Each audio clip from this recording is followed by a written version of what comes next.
আমার মতো কে কে আছেন তরকারি রান্না করতে গেলে যতক্ষণ তরকারিতে তেল ভেসে না ওঠে ততক্ষণ তেল দিতে থাকেন। হ্যালো বন্ধুরা, আসসালামু আলাইকুম। কেমন আছেন সবাই? আরও একটি নতুন ভিডিওতে আপনাদের জানাই স্বাগতম। তো আজকে আমি রান্না করব পুঁই শাকের দানা বা বিচি। আমরা পুঁই শাকের দানা বলি, আপনারা কি নামে চিনেন কমেন্ট করে জানাবেন। তো পুঁই শাকের দানা রান্না করার জন্য আমি চুলায় কড়াই বসিয়ে দিয়েছি, তাতে পেঁয়াজ কুচি দিয়ে ভালো করে একটু ভেজে নিয়েছি। এরপর ভেজে নিয়ে তাতে চিংড়ি মাছ দিয়ে দিয়েছি।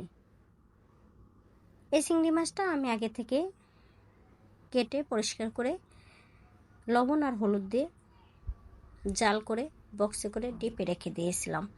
তো এভাবে চিংড়ি মাছ সংরক্ষণ করলে অনেক দিন খাওয়া যায়, চিংড়ি মাছ থেকে কোনো বাজে স্মেল আসে না। তো আমার চিংড়ি মাছ দিয়ে পেঁয়াজের সাথে লবণ দিয়ে ভালো করে ভেজে নিয়েছি। এরপর এতে দিয়ে দিয়েছি কাঁচামরিচ কুচি আর দিয়ে দিয়েছি টমেটো কুচি। এবার দিয়ে দেব হলুদের গুঁড়া, তারপর দিয়ে দেব ধনিয়ার গুঁড়া, তারপর দিয়ে দেব জিরার গুঁড়া।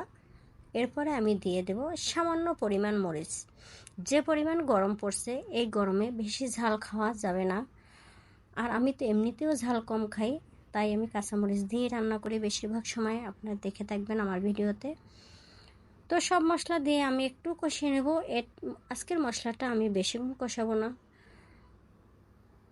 তো বলক চলে আসলেই আমি এর ভিতরে পুঁই শাকের দানাগুলো দিয়ে দেব। তো আমার মশলাটা যাই হোক একটুখানি কষিয়ে নিয়েছি, বেশি একটা কষাইনি।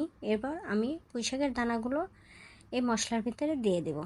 পুঁই শাকের দানাগুলো দিয়ে আমি একটা ঢাকনা দিয়ে ঢেকে রেখে দেব 10 মিনিটের জন্য।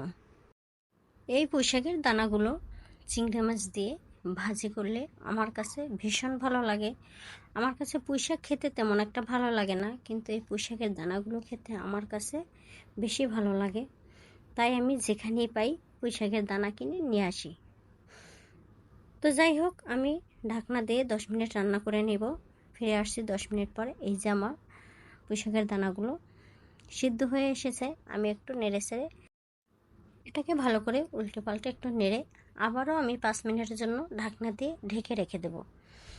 কারণ আমার এই পুঁই শাকের দানার ভিতরে কিছুটা ঝোল রয়ে গেছে। আর এখানে আমি কিন্তু কোনো পানি ব্যবহার করিনি। পুঁই শাক থেকে যে পানিটা বেরিয়েছিল সেই পানিটা থেকেই আমার রান্নাটা হয়ে গেছে। এই যে দেখেন, আমার পুঁই শাকের দানাগুলো সিদ্ধ হয়ে গেছে। আমি একটু দেখছিলাম লবণটা হয়েছে কিনা, তো লবণও ঠিকঠাক হয়েছে।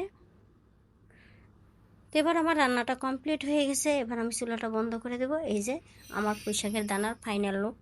তো আপনারা এই পুঁই শাকের দানা কে কে খেতে পছন্দ করেন আর কোন